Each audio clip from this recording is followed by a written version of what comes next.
السلام علیکم ورحمۃ اللہ وبرکاتہ۔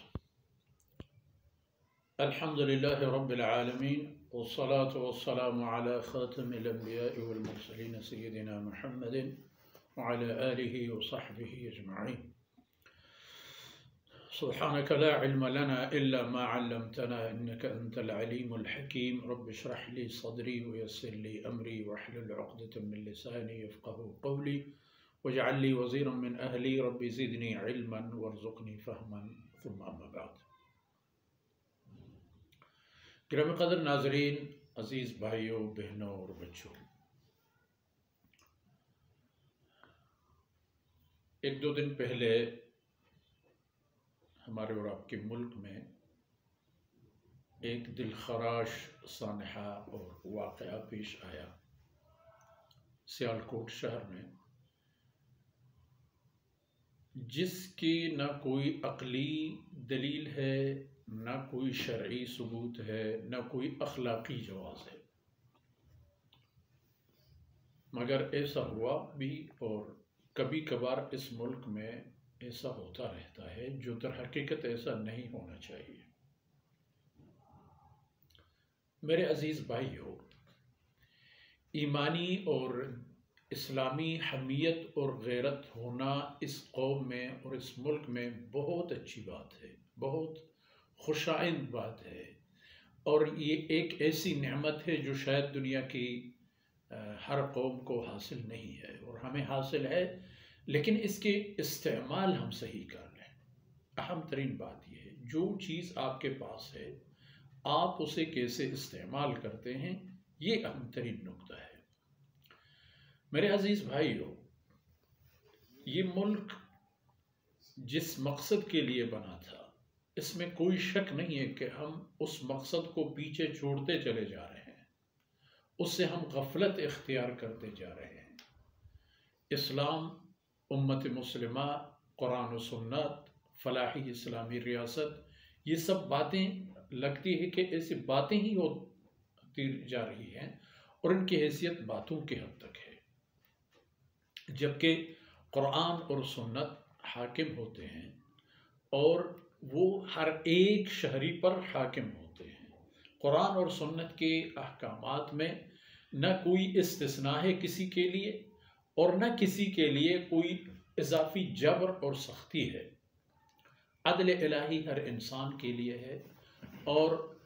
اسلام کی حاکمیت کا سایہ بابرکت ہر ایک شہری کے لیے ہے، چاہے وہ مسلم ہو یا غیر مسلم۔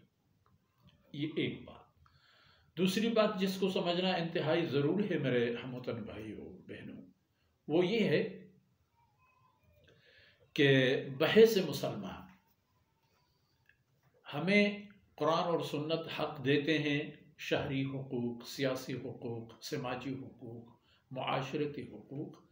اسی طرح اسلامی قوانین ان غیر مسلم خواتین اور حضرات کو بھی شہری حقوق دے دیتے ہیں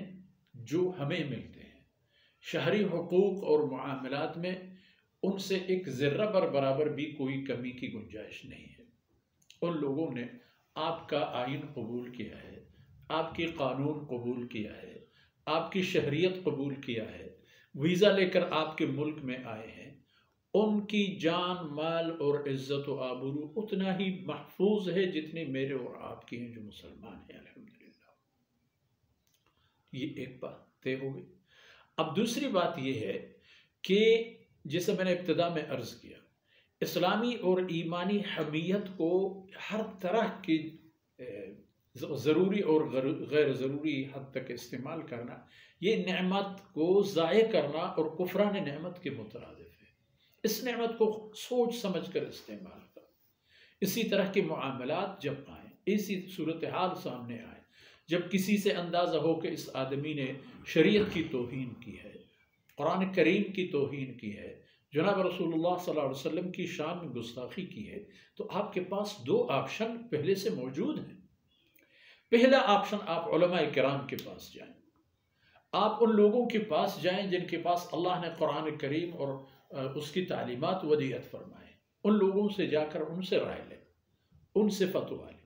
اس کے بعد آپ اپنے ملک کے اداروں کو جا کر کے ان کے دروازے کٹکھٹائیں،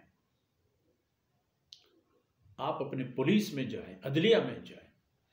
وہاں جا کر اگر آپ کا کام نہیں ہوا تو آپ اس حمیت کو ان لوگوں کے خلاف استعمال کریں کہ جو آپ کے اس جذبات کی ترجمانی کرنے کے لیے بیٹھے ہیں اور وہ یہ کام نہیں کرتے۔ آپ پھر اپنے پولیس کی گریبان پکڑیں، آپ اپنے عدلیہ کی گریبان پکڑیں، آپ اپنے سیاسی لیڈر کی گریبان پکڑیں، آپ کسی شہری پر تشدد نہ کریں، اور مخصوصاً وہ بھی غیر مسلم ملک کا کوئی بات نہیں، جہاں پہلے سے آپ کے مسلمان بھائی موجود ہیں، اور ان پر کیا گزرتا ہوگا اسی طرح کے مواقع میں۔ آپ جانتے ہیں کہ جس آدمی پر یہ مصیبت لائی گئی اور بدقسمتی سے یہ حادثہ پیش آیا، اس ملک میں تو پہلے سے مسلمان موجود ہیں، اور الحمدللہ سری لنکا میں امت مسلمہ کی ایک بھاری تعداد مسلمانوں کی موجود ہے جو ایک اچھے پوزیشن میں ہے، لیکن اسی طرح کے حالات بار بار خدا نخواستہ آنے کی صورت میں ان پر بھی رد عمل آ سکتا ہے، اور کبھی کبھار تو ہوتا ہی رہتا ہے۔ اس لیے ہوشیار رہیے، چاہے غیر مسلم کسی بھی ملک کا ہو، کوئی امریکن ہو، یورپین ہو، افریقن ہو، جاپان یا ہندوستان یا کسی بھی ملک کا ہو، جو قانونی طور پر آپ کے ملک میں موجود ہے، آپ کی جتنے بھی شہری اور فلاحی قوانین ہیں ان کا بھی وہ حقدار ہے، ان کی ذمہ داری ہے کہ وہ اس کو تحفظ دیں۔ تو مطلب یہ ہے کہ جو کچھ ہوا اس میں کوئی شرعی اجازت شامل نہیں تھی، اس میں بحیث مسلمان ہم نے اپنی ذمہ داریاں نہیں نبھائیں، ہمیں ایسا نہیں کرنا چاہیے تھا۔ بے شک اس آدمی نے اگر کوئی ایسی بات کی تھی، ایسا کام کیا تھا، پکڑ کے تانے میں لے جاتے، عدالت میں لے جاتے، اس کے خلاف کیس کرتے، FIR کٹواتے، یہ کام ہم نے نہیں کیا، اور ہم خود جج بنے، خود قاضی بنے، اور اسی طرح ہم نے اپنے آپ کو ایک غیر قانونی قدم کے مرتکب قرار دیا۔ میرے بھائیوں اور دوستوں، خدا را اپنی حمایت دینیہ اور دینی حمیت اور غیرت اس کو سنبھال کے رکھیں، اس کو سنبھال کے رکھیں، اس کو اعلاء کلمت اللہ کے لیے استعمال کریں، اس کو اس ملک میں قرآن اور حدیث کی قوانین کے نفاذ کے لیے استعمال کریں، تب بات بنے گی۔ مجھے امید ہے کہ انشاءاللہ ہماری قومی شعور میں بیداری آئے گی، اور اسی طرح کی باتیں بار بار پیش نہیں آئیں گی۔ وصلی اللہ علی نبینا محمد وعلی آلہ وصحبہ اجمعین۔